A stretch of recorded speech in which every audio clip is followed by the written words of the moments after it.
ನಾವು ಓದಿದ ವಿಭಾಗದಲ್ಲಿ ಇವತ್ತು ನಾವು ಪರಿಚಯ ಮಾಡ್ಕೋತಾ ಇರೋ ಪುಸ್ತಕ ದಂಗೆಯ ದಿನಗಳು. ಈ ಪುಸ್ತಕ ಹೆಸರಾಂತ ಲೇಖಕರಾದ ಮನೋಹರ್ ಮಳಗಾಂವ್ಕರ್ ಅವರ ಡೆವಿಲ್ಸ್ ವಿಂಡ್ ಪುಸ್ತಕದ ಅನುವಾದ ಆಗಿದೆ. ಸಿಪಾಯಿ ದಂಗೆ ಬಗ್ಗೆ ಹಲವಾರು ಪರ್ಸ್ಪೆಕ್ಟಿವ್ ಇದೆ. ಈ ಡೆವಿಲ್ಸ್ ವಿಂಡ್ ಅನ್ನೋ ಪುಸ್ತಕ ಪೇಶ್ವೆ ಮನೆತನದ ಅತ್ಯಂತ ಫೇಮಸ್ ರಾಜ ಆದ ಬಾಜಿರಾವ ಪೇಶ್ವೆ ಅವರ ಮಗನಾದ ದಂಡೋಪಂತ್ ಅವರ ಎಕ್ಸ್ಪೀರಿಯನ್ಸ್ನ ಆಧರಿಸಿ ಬರೆದಿರೋವಂಥದ್ದು. ದಂಡೋಪಂತ್ ಅವರ ನಾಯಕತ್ವದಲ್ಲಿ ನಡೆದ ಭಾರತ ಸ್ವತಂತ್ರ ಸಂಗ್ರಾಮದ ಹೋರಾಟದ ಅದ್ಭುತ ಚಿತ್ರಣವೇ ಈ ಪುಸ್ತಕ. ಈ ಪುಸ್ತಕದಲ್ಲಿ ತಾಂತ್ಯಾ ಟೋಪಿ, ಜೀನತ್ ಮಹಲ್, ಝಾನ್ಸಿ ರಾಣಿ, ಹುಚ್ಚಮಲ್ಲಿ ಈ ಥರ ಹಲವಾರು ಜನರ ತ್ಯಾಗ, ಶೌರ್ಯ, ಬಲಿದಾನದ ಕಥೆಗಳಿವೆ. ಬ್ರಿಟಿಷರ ಕ್ರೌರ್ಯದ ಚಿತ್ರಣವಿದೆ. ತಂತ್ರಿಗಳಿದ್ದಾರೆ, ಕುತಂತ್ರಿಗಳಿದ್ದಾರೆ.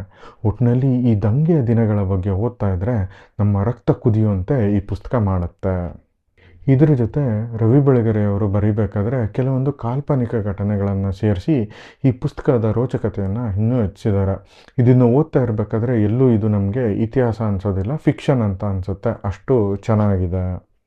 ಈ ಪುಸ್ತಕ ಓದಬೇಕಾದ್ರೆ ನಿಮಗೆ ಬ್ರಿಟಿಷರ ಮೇಲೆ ಒಂಥರ ಜಿಗುಪ್ಸೆ ಹುಟ್ಟಿಸೋದಂತೂ ಖಂಡಿತ. ಎಲ್ಲರೂ ಓದಲೇಬೇಕಾದಂತಹ ಪುಸ್ತಕ ಇದು.